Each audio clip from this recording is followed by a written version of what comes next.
Le sport pour la vie, c'est une émission où des passionnés de sport, des gens actifs et des entraîneurs viennent nous partager leur histoire et ce que le sport leur a enseigné pour toute la vie.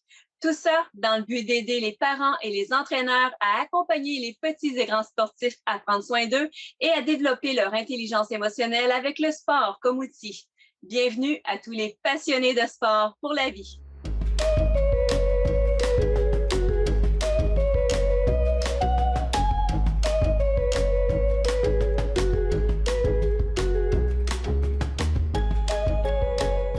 Donc, aujourd'hui, à l'émission, nous recevons Madame Judith Goulet, enseignante. Judith qui a instauré dans plusieurs écoles, en fait, tout d'abord dans sa propre école, ce qu'on appelle le cardio matinal. Bonjour, Judith.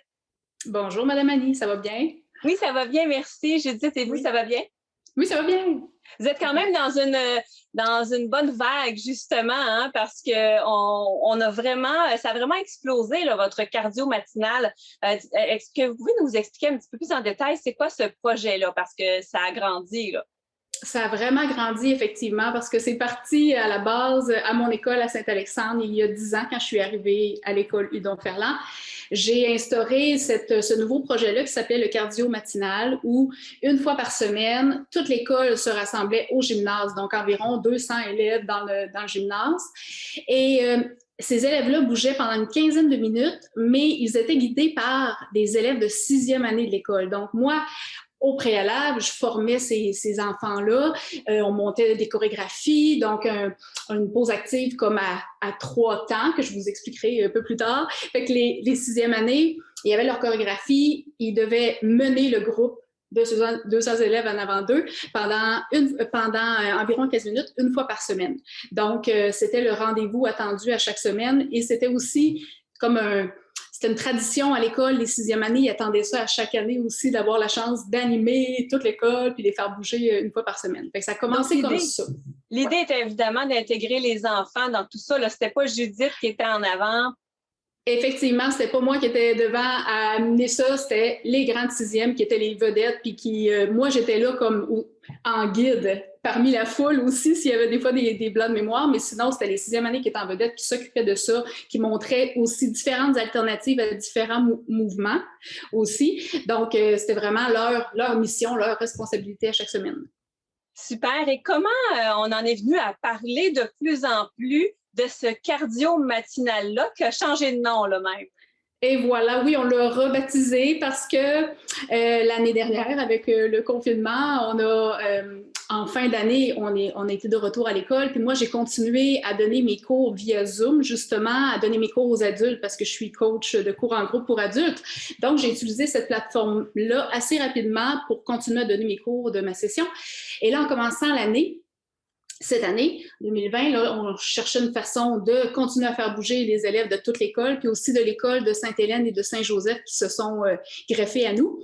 Alors, j'ai enregistré cet automne des pauses actives déjà pré-enregistrées. Donc, j'envoyais ça aux enseignants dans chacune des classes, puis ils pouvaient les utiliser au moment qu'ils voulaient. Donc, le matin, l'après-midi, le soir, pas le soir, en fin de journée. Pour les profs, peut-être. C'est ça, donc au moment de leur choix, pour dégourdir leurs élèves. Donc, il y avait ça comme en banque. À chaque semaine, il y en avait une nouvelle qui arrivait, que je leur envoyais. Donc, il y avait ce qu'il fallait pour faire bouger leurs élèves. Sauf que là, il manquait le côté rassemblement. Puis là, il nous manque ce côté-là de toute façon, hein, dans tous ces temps-ci. Mais le côté rassemblement, puis de se dire qu'on est une gang à bouger ensemble, de s'activer, puis l'effet rassembleur que ça faisait, ce qu'on avait dans le gymnase avant.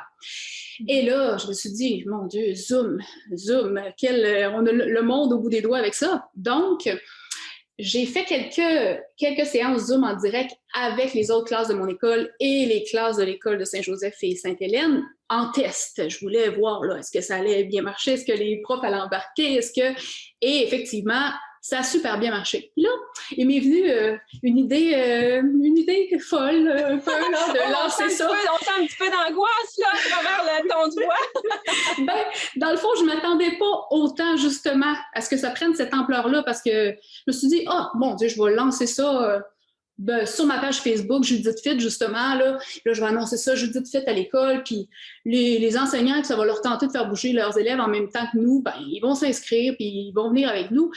Moi, je ne m'attendais pas à ce qu'en une semaine, le groupe, parce que j'ai créé le groupe Judith Fit à l'école, donc les enseignants pouvaient se joindre à ce groupe-là, puis c'est de là où j'envoie des informations pour se brancher sur Zoom. Et là, c'est ça, en une semaine, on a passé comme à 1000 enseignants dans ce groupe là, qui étaient intéressés, qui démontraient de l'intérêt à faire bouger leurs élèves. Wow. Et là, c'est là qu'on a appelé ça, le cardio-bulle, parce que c'était plus le cardio matinal à la base. Donc, chacun dans notre bulle, on bouge en même temps, on s'active une quinzaine de minutes, une fois semaine.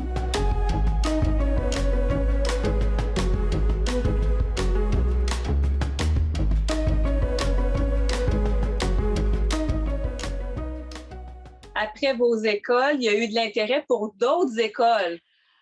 Voilà, c'est ça. Oui, des enseignants de la commission scolaire du centre de service Kamouraska-Rivière-du-Loup, mais là, bien au-delà d'ici.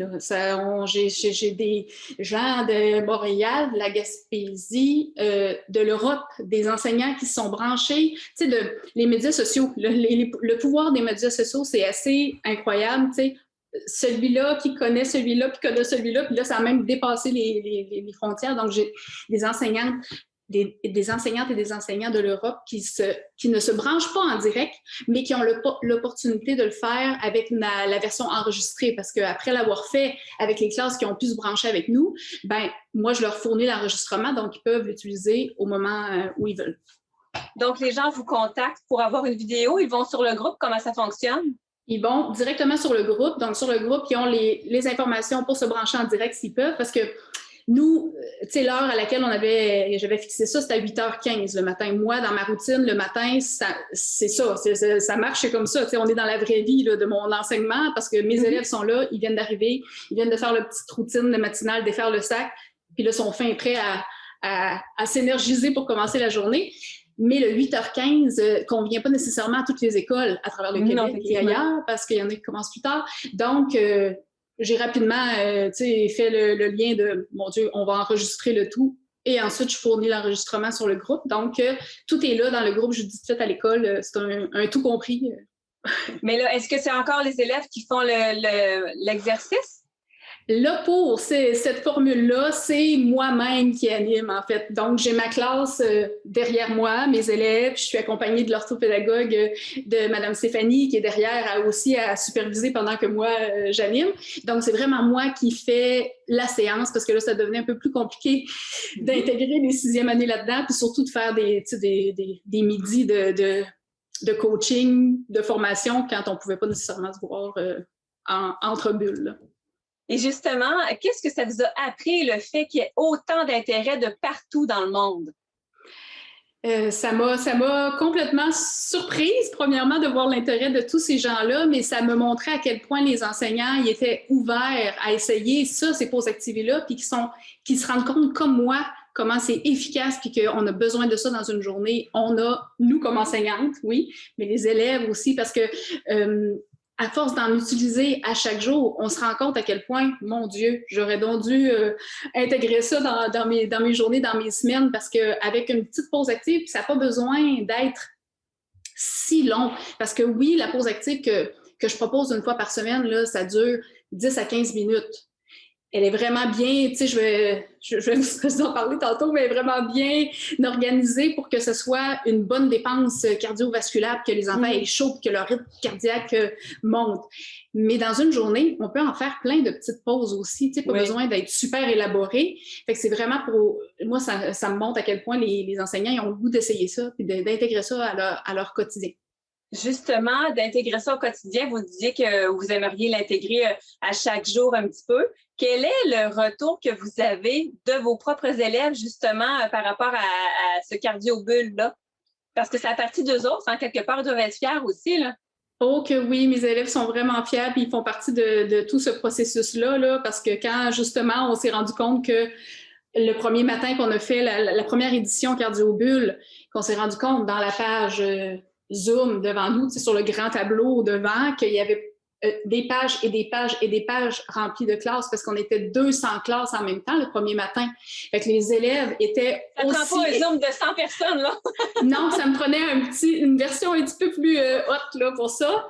Oh là là! Fait que les élèves étaient aussi, je vous dirais, fébriles que moi et énervés que moi, mais tellement fiers d'eux. Puis j'étais tellement fière d'eux aussi, ça me rendait. Puis les parents de ces élèves-là aussi, parce que, tu sais, on communique on a une plateforme en ligne avec les parents, Classe Dojo. Puis là, moi, je leur donnais des nouvelles là-dessus, puis je leur envoyais des petits bouts de vidéos, puis tout ça. Puis les parents aussi sont comme, mon Dieu, wow, mon enfant est impliqué là-dedans, puis il aime ça, puis ils en entendent parler à la maison aussi, là.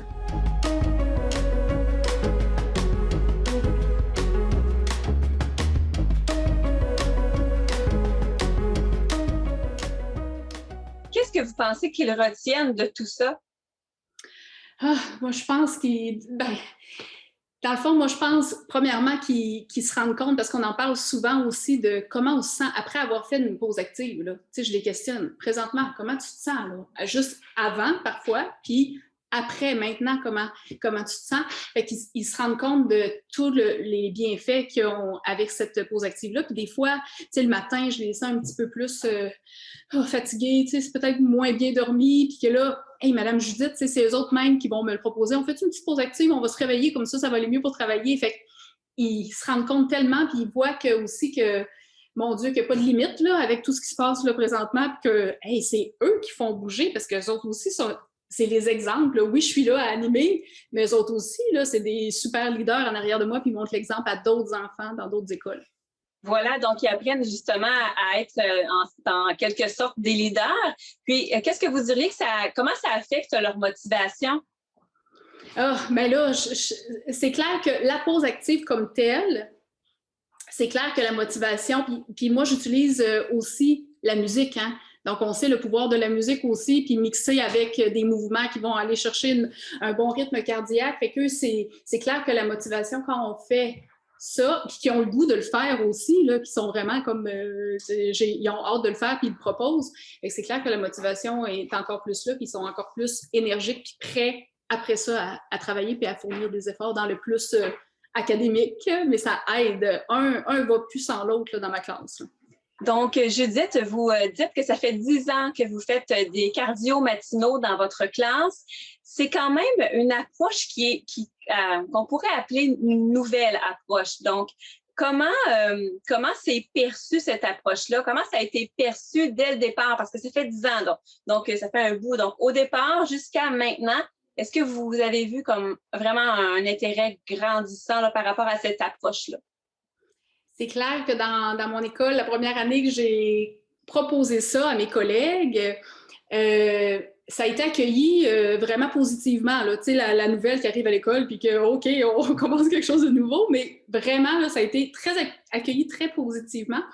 Puis les enseignants, année après année, tu sais, on finissait une année, puis ils me demandaient, l'année prochaine, on recommence ça, Madame Judith? On recommence ça. Puis les élèves aussi de 6e année qui voulaient embarquer là-dedans puis le faire. Fait que ça a été vraiment très bien accueilli. Puis au fil des années, ça a fait partie aussi, ça a été écrit dans notre projet éducatif d'école parce que c'est notre projet, c'est le projet qui a commencé à Hudon-Ferland. Donc, c'est notre signature un peu à notre école. Bien, ça prend des gens qui nous laissent de l'espace aussi pour faire ça.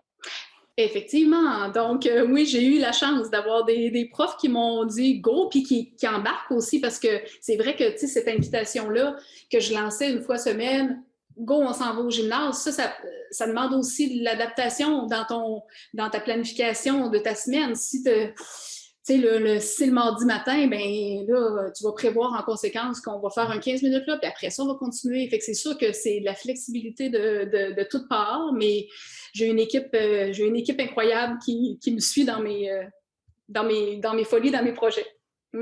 Judith, comment voyez-vous la suite pour le cardio-bulle? Oh là, c'est une bonne question. Là, présentement, nous sommes à l'école à la maison, forcés à l'école à la maison. Et là, j'ai envoyé cette semaine parce qu'on sera pas en direct cette semaine. comme je ne serais pas dans ma classe. Donc, j'ai enregistré des pauses actives, j'ai envoyé ça à toutes les écoles du Québec qui le voulaient bien. Donc, il y en a qui utilisent ça en présentiel à l'école. Puis, il y en a, comme ce matin, moi, j'ai fait mon enseignement et je me suis comme partagée. J'ai partagé ma vidéo de moi en train de faire la pause active pour que mes élèves s'activent à l'école à distance. Et là, pour les prochaines semaines, je vais revenir en direct à la demande de plusieurs enseignants dans le groupe Judith Fit.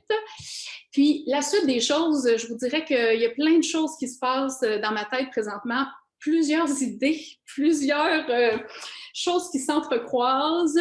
Il y a quelque chose à faire, puis il y a quelque chose à amener encore plus loin que ça l'est déjà. Là. Ça a été vraiment comme ça a été un coup de tête, go, on passe ça, mais tu sais, dans ma tête, c'était pas tout réglé au quart de tour. Là. Il y avait comme pas nécessairement de stratégie en arrière de ça ou rien, sauf que là, je me dis, oh, avec l'ampleur que ça a pris, il y a quelque chose à faire avec ça. Là. Il va falloir que je pense à l'avenir, puis il y a déjà des petits trucs qui me viennent en tête. Là.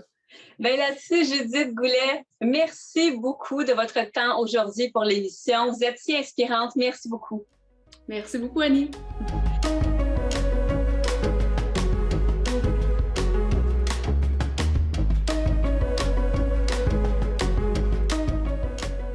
Je reçois également aujourd'hui Madame Josée Longchamp, qui est conseillère en sport à l'URLS du Bas-Saint-Laurent, donc l'unité régionale de loisirs et de sport du Bas-Saint-Laurent. Bonjour, Madame Longchamp. Bonjour. Merci de nous accorder quelques minutes de votre temps aujourd'hui. C'est avec grand plaisir que j'avais envie de faire découvrir ou plutôt redécouvrir l'URLS aux parents coachs qui nous écoutent, mais aussi aux gens qui sont sur les associations sportives régionales parce que vous jouez un rôle important pour ces associations-là. Et justement, Madame Longchamp, dites-nous quel est le rôle de l'URLS auprès des associations locales et régionales de sport? Bien, nous, en fait, on est un organisme qui accompagne beaucoup les associations régionales de sport, que ce soit en formation, évidemment au niveau des Jeux du Québec, là, qui est notre dossier principal en sport, mais aussi au niveau du soutien financier qu'on fait au niveau des associations régionales. Donc, on est vraiment, je vous dirais, un facilitateur du développement sportif en région. Exactement. Concrètement, quels sont les projets que vous avez contribué, sur lesquels vous avez travaillé? Mais en fait, là, je vous dirais, là, c'est sûr qu'avec la pandémie, ça a changé un petit peu ce qu'on avait l'habitude de faire. Évidemment, on a aidé là, les clubs sportifs au niveau de l'achat de matériel sanitaire, ces choses-là, pour leur permettre de demeurer en activité. On a évidemment fait comme tout le monde, le Zoom, cette plateforme par excellence dans la dernière année, donc les entraîneurs. Puis, vous voyez, là, la semaine prochaine, d'ailleurs, on donne une formation qui s'adresse également aux parents de jeunes sportifs. Donc, avec plusieurs thématiques, on est allé chercher nos entraîneurs sportifs pour les outiller le plus possible là, dans leur intervention avec les jeunes. On a également développé quelque chose pour les officiels. C'est souvent les grands oubliés, là, nos officiels. Donc, évidemment, il faut leur donner un petit peu de jus à eux aussi. On a développé ce qu'on appelle le DHMO, qui est le développement des habiletés mentales pour les officiels. Donc, ils ont eu l'occasion de travailler 4 mois avec un préparateur mental. On a préparé aussi le camp espoir. On sait qu'on va recevoir très prochainement 2 finales des Jeux du Québec dans notre région. Donc, on a travaillé avec les jeunes athlètes. Bon, évidemment, il y a eu le report de la finale de Rivière-du-Loup. Donc, on devrait repartir les activités du camp espoir pour outiller nos jeunes athlètes aussi. Et tout au long là, des années, là, on a vraiment donné beaucoup de soutien financier à nos clubs sportifs et nos associations régionales de sport. Ça fait 18 ans déjà que vous êtes à l'URLS, Madame Longchamp. Est-ce que vous voyez à travers les années que aider les jeunes dans l'éducation de comment gérer leurs émotions, par exemple, c'est un enjeu qui est présent de plus en plus? Oui, bien, en fait, je voudrais que moi, il y a 18 ans qu'on a commencé, les jeunes, puis j'ai un bac en éducation physique, là, on faisait du sport. C'était notre heure d'entraînement soccer, notre heure d'entraînement judo, puis ça s'arrêtait à peu près là. Les services périphériques aux athlètes commençaient, ça existait. Aujourd'hui, un athlète a une équipe autour de lui. C'est ce qu'on essaie de reproduire au niveau des jeunes espoirs. Fait que là, on parle d'athlètes de 12 à 17 ans qui ne sont pas nécessairement rendus au niveau national, mais on leur dit, ben écoute, ça existe. Puis on le voit, souvent quand ils vont rencontrer un préparateur mental, ah ouais, je peux faire ça, frapper dans le vide, puis ça va permettre à mon geste sportif d'être quand même bon. Et ça, c'est vraiment des choses qu'ils découvrent que il y a 18 ans, là, on oublie ça, là, c'était pas dans le vocabulaire sportif. Fait que, oui, en effet, là, on voit que préparer un athlète, ça dépasse largement le moment où est-ce qu'il est en entraînement avec son club sportif. Est-ce que ça fait partie de la mission aussi de l'URLS d'accompagner les jeunes sportifs dans leur développement comme ça?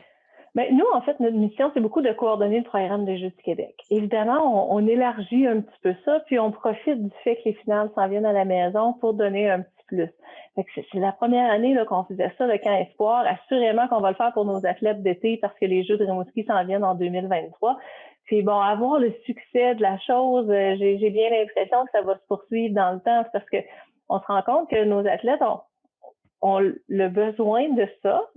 Ils ne savent pas parce qu'ils connaissent pas encore tout ça. Mais un coup qu'ils ont goûté, c'est intéressant. Puis là, ils ont parlé de préparation mentale, ils ont rencontré des athlètes qui se dirigent vers les Jeux olympiques, mais éventuellement, il va y avoir la nutrition qui va embarquer là-dedans, la préparation physique. Donc, c'est tellement large, il y a tellement d'outils que l'enfant peut mettre dans son coffre, puis ensuite décider lesquels il utilise. Fait que ça, c'est un peu notre rôle de faire découvrir ça aux athlètes.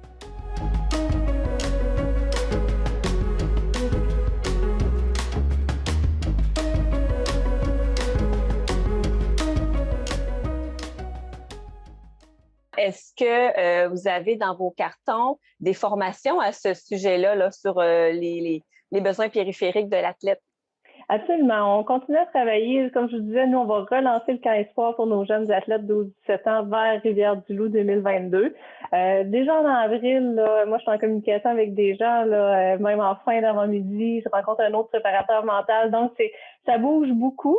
Puis, en parallèle, on veut aussi donner des outils à nos entraîneurs pour qu'ils puissent pousser les athlètes un petit peu plus haut encore, puis avoir vraiment comme je dis, on remplit notre coffre, puis après ça, c'est à nous à déterminer comment on utilise ces outils-là. Mais oui, évidemment, là, on essaie de leur faire découvrir le plus possible. Qu'est-ce que vous diriez justement à une association qui aurait besoin d'un coup de pouce? D'être patient un petit peu parce que d'ici le mois d'avril, on souhaite avoir des belles annonces. Déjà, on n'a pas fermé la porte complètement à ça, mais moi, ce que je me dis aussi, c'est que c'est peut-être le moment aussi au niveau des associations régionales et des fédérations sportives de revoir la pratique sportive autrement. Ce qu'on a vu durant la pandémie, plusieurs familles se retrouvaient ensemble parce qu'on n'avait pas beaucoup le choix. C'était beaucoup la bulle familiale qui était valorisée avec raison par la santé publique.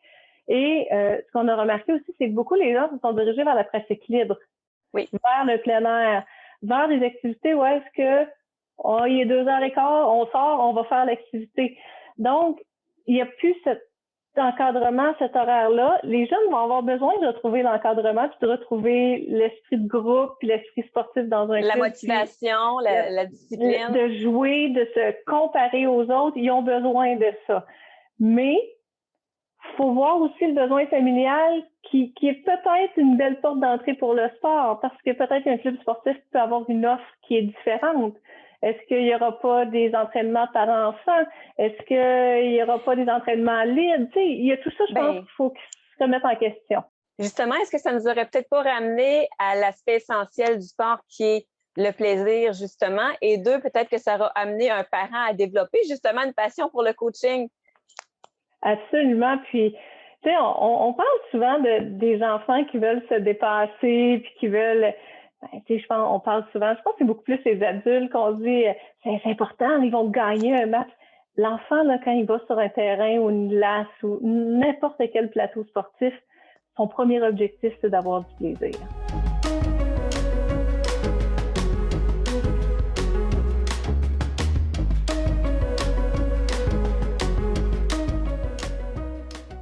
Et Madame Longchamp, ça fait 18 ans, on l'a dit tout à l'heure, que vous êtes à l'URLS. Qu'est-ce qui fait en sorte que vous aimez autant faire partie justement de l'équipe de l'URLS? Bien, évidemment, on a une belle équipe, on a une boss géniale, ça fait partie, beau, mais on a des belles conditions. collant dans votre cahier. Absolument. On a des belles conditions dans le sens qu'on a une liberté de développer des nouvelles choses. Ça, pour moi, c'est super important. Au-delà de ça, je voudrais, moi, ce qui m'a amené à l'URLS, c'est évidemment le programme des Jeux du Québec. J'y ai participé comme athlète il y a évidemment plusieurs années. Je les ai fait comme entraîneur sur l'équipe de la mission. C'est un programme auquel j'ai toujours cru. Quand je suis sortie du baccalauréat, Rimouski recevait les Jeux en 2001 et je suis sortie du bac. Ben, évidemment, les Jeux sont dans ma ville, je vais travailler aux Jeux du Québec. Et de fil en aiguille, ça s'est poursuivi. Des fois, il y a des entraîneurs qui reviennent aux Jeux après quelques années puis ils me disent « Mon Dieu, Josée, t'es encore là, tu sais, dormir, là, c'est un petit camp pendant 12 jours. » Puis non, pour vrai, moi, j'ai commencé les Jeux en 2003. Puis bon, j'espère éventuellement revivre mes prochains. Pour moi, c'est toujours un nouveau défi. Pour moi, ce sont toujours des nouveaux athlètes. Et l'objectif, c'est de leur faire vivre la plus belle finale possible avec ce que moi, je peux contrôler. Fait que pour moi, ça, là, ça n'a aucun prix. Et Josée Longchamp nous disait que le plaisir, c'est à la base du sport. Josée Longchamp, l'athlète, elle, qu'est-ce que le sport lui a appris dans sa vie? Écoutez, c'est d'avoir une autonomie. Je pense de développer une autonomie, de développer un leadership que j'aurais sans doute pas eu la chance de faire. Moi, j'ai pratiqué le judo longtemps, qui est un sport individuel l'hiver. Et l'été, j'arrivais avec un groupe de filles en soccer. Donc, j'avais vraiment... C'est comme dans le bon vieux temps, là, que notre saison de judo finissait, on commençait la saison de soccer, puis on changeait les idées, puis j'adorais la pratique de mes deux sports. Je pense que ça outille les gens pour le futur, parce que ça reste une micro-société, une équipe sportive. Donc, ce qu'on apprend là-dedans, mais veut pas, dans ton travail plus tard, dans tes études, tout ça est transférable. Puis ben, moi, évidemment, je continue à travailler avec des gens qui pratiquent le sport, qui évoluent là-dedans. Fait qu'évidemment, ça a été facile de ramener ces éléments-là dans ma pratique professionnelle. Mais je crois que j'ai beaucoup, beaucoup appris de ce que j'ai été comme athlète.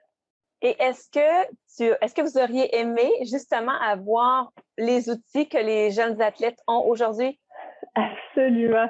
Oui, écoutez, j'en parlais encore avec une préparatrice physique hier, puis je disais, si on avait eu tout ça quand on était jeune, jusqu'à quel point, parce que j'adorais faire ma pratique sportive, mais je me dis, avoir eu encore plus d'outils, jusqu'à quel point j'aurais pu performer encore mieux qu'avoir une meilleure pratique, c'est sûr que j'aurais adoré ça. Fait que c'est pour ça que j'essaie de... Tu sais, là, on travaille avec des entraîneurs aussi, on veut lancer d'autres choses. Fait que je me dis, on n'a pas eu cette opportunité-là quand j'étais dans ce temps-là, entre guillemets, mais donnons-leur tout ce qu'on peut aujourd'hui. Exactement. Votre différence, vous la faites comme ça aujourd'hui. Absolument. Merci beaucoup, Madame Longchamp, d'avoir été avec nous aujourd'hui. C'est un grand plaisir. Merci à vous. De notre côté, on se retrouve la semaine prochaine.